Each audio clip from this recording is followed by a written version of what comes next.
Let's go back to 1943. During the Second World War, a factory worker from Birmingham, England, had a new idea for a murder mystery board game. His name was Anthony E. Pratt, and he's responsible for designing Cluedo, or Clue as we know it here in North America.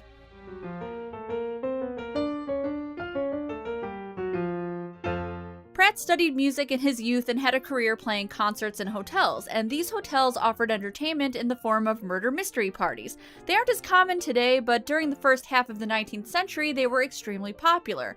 I won't go into them too much because I think most people know what they are, but if you don't, these are live-acted games, similar to live-action roleplay games, in which a party-goer gets, quote, murdered, and the attendees of the party have to figure out who did it. Look everyone over very carefully. Try to figure out who are the real guests and who are actors pretending to be guests. But times were extremely tough during the war, and people were not able to attend these murder mystery parties as frequently, if at all, and due to the turmoil throughout the 1940s, people didn't have the funds or the will to engage in social activities. Pratt recognized this and decided he wanted to create a game that people could play in the comforts of their own homes, around a table with friends and family. He began to design Cluedo with his wife, Elva, who designed the original artwork for the game's board. He called the game Murder, which was named after a party game he and his friends used to play.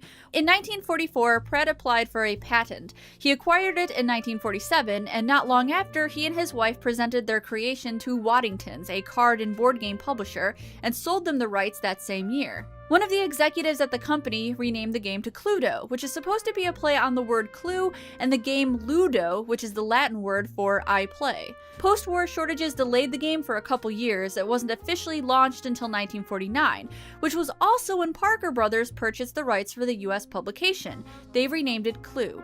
Since that is the name I grew up with, I will be referring to the game as Clue more so than Cluedo. Though they have different names, Cluedo and Clue are essentially the same. The only differences have to do with terminology, though there were some minor changes made to Pratt's original vision. The game was always one about deduction, though it originally had 10 suspects. You might be familiar with the most common set of 6: Miss Scarlet, Professor Plum, Reverend Green or Mr. Green in America, Mrs. Peacock, Colonel Mustard, who was originally named Colonel Yellow, and Mrs. White, who was originally named Nurse White. The eliminated were Mrs. Silver, Mr. Brown, Mr. Gold, and Miss Gray, and the remaining character, Dr. Black or Mr. Body in America, was turned into the non-playable host of the mansion and the victim of every game. Though these characters never really made a comeback, in Clue Master Detective there were 4 additional suspects: Sergeant Gray, Madame Rose, Miss Peach, and Monsieur Brunette. There were also 11 rooms in Pratt's original vision. The ones we all know are the library, the study,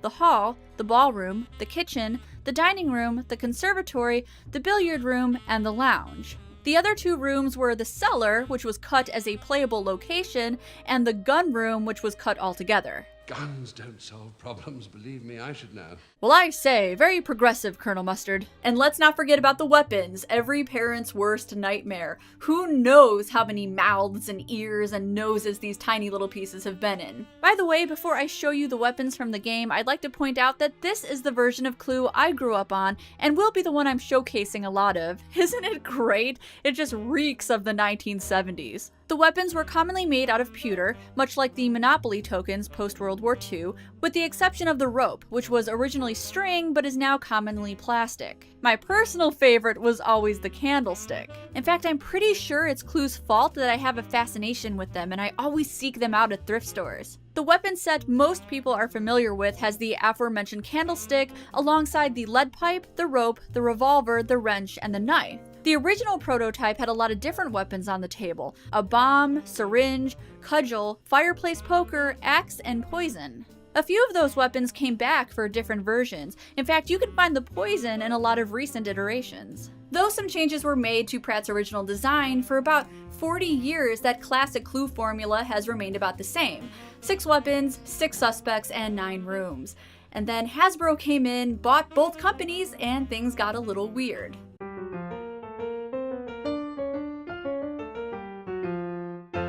Let's take a moment to reflect on the significance of Clue, not just as a board game, but as a media phenomenon that has really solidified its place in pop culture. The board game was so successful, it spawned an overwhelming amount of variations and spin-offs. I'd like to focus more on these spin-offs because I find them more interesting, and to clarify, these are games that are based on Clue and still use the Clue name but have different rules and gameplay. The amount of variations are equally daunting and sometimes incredibly odd, but these games do follow the rules of the original game. Actually, I could be swayed to buy this variant, but still kinda weird. In the 1980s, there were a couple Clue VCR games. They were humorous in nature, campy, and not terribly fun. If you want to try to find one, you can often get them at thrift stores. I'm not convinced they got a lot of play. I own a couple myself, but haven't actually completed a game. I feel like most people just watch the videos because while they were quite bad, they had a certain riffable quality. I do like VHS and DVD games in theory, but it was kind of rare to find a decent one. The biggest mystery here is why not one person in this hour-long movie can act. Terrific! Now we have 3 wild killers on the loose. One of my favorite spin-offs as a youngin' was Clue Jr., The Case of the Missing Pet. There's no murder in this game, of course, because these are children, and the game is also for children, but don't let this lack of horrific tragedy deter you. It's genuinely fun, even though George Green looks like he wants to eat me alive. This game mostly uses similar characters, but is very different with how it plays. You go around the board instead of following the small tiles of the original, and it comes with this cute little spyglass for revealing solutions. It's so gosh darn adorable. I recommend this if you want a game to play with your children. I recently bought it for myself because I could not deny myself the nostalgia. It was just too strong. Other spin-offs included A Terribly Boring Television Show, a collection of children's chapter books, I had them all, don't at me, an off-Broadway musical, and of course the very popular comedy mystery movie Clue. But that's not all, no. No. There were also a handful of video games for different consoles. The Sega Genesis version of Clue is great, and it has a very similar mechanic to the board game, not to mention brooding and atmospheric music.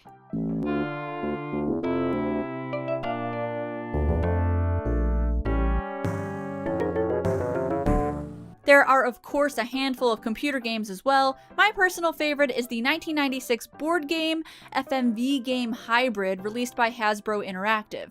Unlike the badly acted VHS tapes that teetered on being a little too goofy for me to enjoy, these performances are more on the serious side and have better plots. Now get out before I throw you out. That's right, buddy.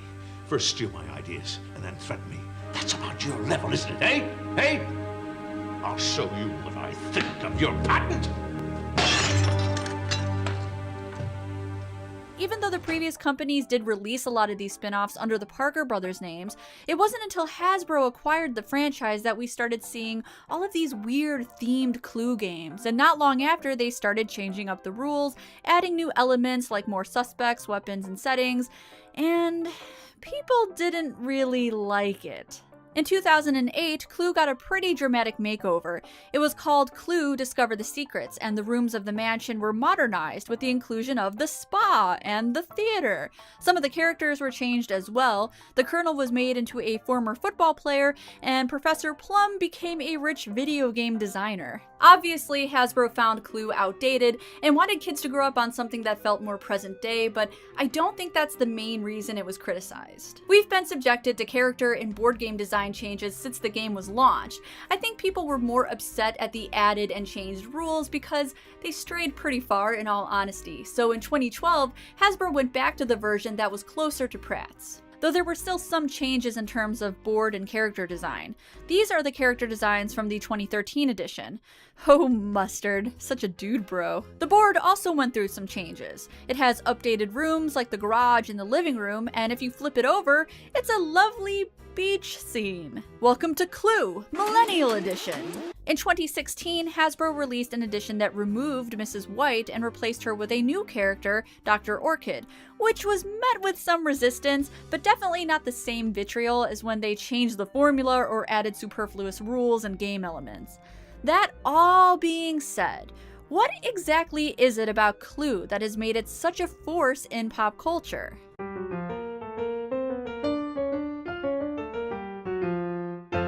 I I think a good place to start in determining why Clue has such an astounding legacy is to go back to the year Anthony Pratt developed it. I've already discussed his fondness for parlor games, but he also had a great love for detective fiction. The genre of crime fiction is fairly new in the grand scheme of things, and the handful of subgenres are even newer, especially whodunits, detective fiction, and hard-boiled mysteries. Even though Sherlock Holmes, the consulting detective created by Sir Arthur Conan Doyle, was already a successful character, and even though this game isn't necessarily about a detective character at all, it's clear he had some influence. When it launched, Clue was marketed as the great new detective game. For a brief time in the 1950s, there was an obvious Sherlock Holmes character on the front of the box, and though he wasn't specifically called Sherlock Holmes, it's him, clearly. It makes sense to want to use him as a spearhead of sorts. Sherlock Holmes was known for solving crime using deduction, and that is the strategy you use for winning Clue. This advertising is misleading though, as you the player don't play as Sherlock Holmes or really any named detective at all, though I do understand wanting to make the player feel like a famous mystery solver. The advertisement didn't last long, but the fact that the character already had some notoriety, especially in England, and murder mystery in general had really been ramping up between the 1920s and 1940s are big reasons as to why we embraced Clue. Just a few years before Pratt and his wife started designing Clue, crime queen Agatha Christie wrote what many believed to be her best work, And Then There Were None. This book was wildly successful, and it sparked a huge interest in the murder mystery genre. Its influence can definitely be seen in the game, especially in Pratt's original vision before the number of weapons and characters were pared down. The fact that the murders take place in a secluded area, in a mansion, is one of the biggest comparisons you can make to the book, but I think the original weapons and characters make it even more obvious. You may recall Pratt's prototype had 10 characters, just like the book had 10 victims, and the original weapons like the poison, the syringe, and the axe, as well as weapons that stuck around like the rope and the gun, were the murder weapons used in the book. For some reason, Pratt omitted the marble clock in the shape of a bear weapon. Can't imagine why. In 1942, just a year before Pratt and his wife started designing Clue, the Agatha Christie book, The Body in the Library, came out. And I don't think I have to explain this one's influence, it's pretty blatant. The 40s and 50s also saw the rise of film noir mysteries, The Maltese Falcon, The Big Sleep, and The Big Heat, just to name a few. Due to the people's interest in film noir and crime fiction, it was the perfect time to release a detective game, especially since it was the only one of its kind at the time. I think a big reason as to why Clue has stayed so near and dear to our hearts is because of the 1985 movie featuring an all-star cast. The suspects in this game have always had small biographies. For example, Miss Scarlet has always been portrayed as a femme fatale, a popular trope in noir mysteries, and Professor Plum has always been looked at as a quirky, nerdy scientist type. The movie gave us more fully realized characters. Not all of them fit their board game counterparts to a T. Mrs. White, instead of being portrayed as the beleaguered maid, is now a fellow guest and is portrayed as a Black Widow archetype. I hated her so much. Flames on the side of my face, heaving breaths.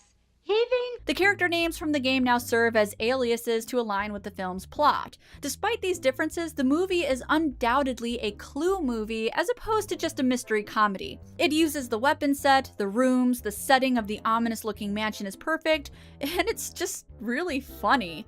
I'd say this is one of the better Clue spin-offs that really has regenerated a new interest in the franchise itself, even though it initially bombed at the box office. Oh, how disgusting. Roger Ebert gave the film 2 out of 4 stars, saying, "The screenplay is so very, very thin that the actors spend most of their time looking frustrated, as though they've been cut off right before they were about to say something interesting." I think that's a strange thing to hear today because this is one of the most quotable movies I've ever seen, and I think the characters are constantly spouting interesting, rapid-fire lines. There's no need to shout. I'm not shouting! All right, I am. I'm shouting!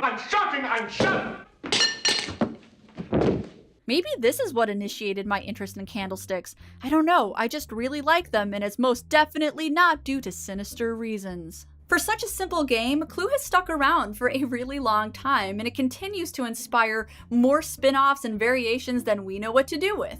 In fact, I would say that Clue in its classic formula doesn't appeal to as many people anymore, especially in a digital age. But the fact that people have reacted so poorly to Hasbro's attempts to change it to something more relevant means we still hold on to that classic formula, whether we play it or not. It's become more of a product of nostalgia these days, but every now and then I'll get the itch to play a game or two. But even more so, I think I enjoy the wake of spin-offs and variations even more. The movie, the books, and especially the computer games. I still play my FMV Clue game every now and then, and had I not been a fan of the original board games or the movie, I probably wouldn't have given it a second glance. I think this franchise has an interesting history, and even if you've never played the original board game, there's no doubt you've at least heard of or come across something that bears the Clue name, and with new variations still coming out, I don't see it disappearing into obscurity anytime soon. And if you haven't heard of it, then geez, get a clue. Hey everyone, thanks for watching this video. If you're interested in more murder mystery videos, check out my last episode of Murder She Vlogged. If you want to fund this series, do check out my Patreon campaign. And if you want to give me suggestions on topics for the future, hit me up on my social media pages. As always, I'll see you guys in the next one.